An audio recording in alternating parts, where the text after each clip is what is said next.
Sumayado ang ilang volunteers mula sa ibang bansa na gusto sana magpaabot ng tulong sa mga nasalanta ng bagyo.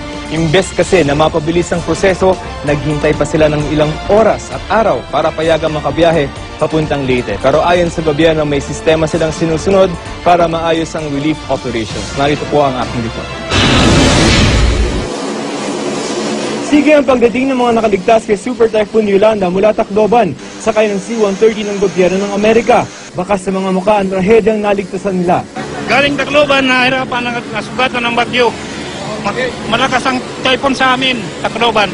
Ma'am, kayo taga-Tacloban din? Oo. Ano yung karanasan niyo doon? Wala na kaming bahay, kaya lumipat kami dito. Wala na kaming bahay. Sino pong pupuntahan nila dito? Anak ko.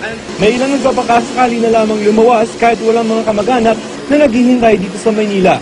Wala na, wash out lahat. Bahay namin doon. Dito po ay sino pupuntahan nila? Wala, maghanap kung saan pwede makatira. Marami sa mga dumating kanina, mga bata. Agad binigyan ng atensyong medikal ang mga nangangailangan nito. Si Rhea Cabre, buntis pero nakunan habang may bagyo. Naglalakad po ako, naghahanap po kami ng lugar na mapaglilipatan na mataas, na hindi kami malunod sa baha. Opo.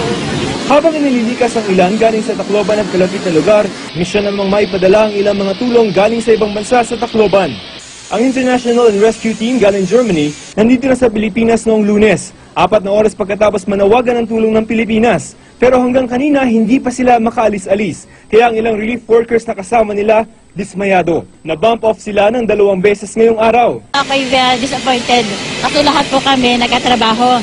At saka alam ko po yung grupo na ito is very highly competent na mga tao in times of crisis. Bitbit pa naman nila ang isang mobile tent hospital na kaya magserbisyo sa 100 tao kada araw. Medium team with 25 people, with doctors, nurses, with management component, with logistic component.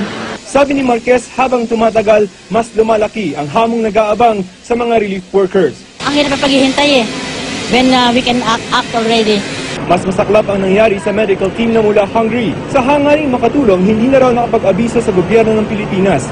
Dahil dito, mahigit 7 oras silang naghintay sa NAIA Terminal 1 bago na isakay papuntang Villamor Air Base. Kailangan daw i-coordinate muna sa National Risk Reduction Management Council ang grupo para masama sa listahan ng mga volunteers bago sila maisakay sa C-130 at makabiyahe papuntang Leyte. When we heard the news of this disaster, we just felt the need to come.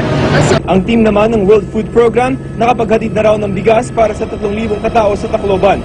Habang ang World Health Organization nakapagpadala naman ng 40 na mga tauhan at mga gamot para sa mga apektadong lugar. Dahil sa problema sa transportasyon at komunikasyon, hindi rin daw naging madali ang operasyon sa paghatid nila ng tulong. Ang palasyo, inamin may mga lugar pa rin na hindi pa ma-access ng gobyerno kaya hindi mapadala ang relief goods. Ayon kay Cabinet Secretary Jose Rene Almendras, lahat ng tulong, pera man o goods na mula sa international community, ipoproseso ng DFA sa koordinasyon ng NDRRMC. Kapag gamot ang donasyon, pangangasiwaan ito ng DOH habang ibang relief goods ay sa DSWD. Saka ang mga ito ihahatid sa mga apektadong lugar ng DOTC. We will be doing what will probably be the largest logistic relief operation ever done by our government.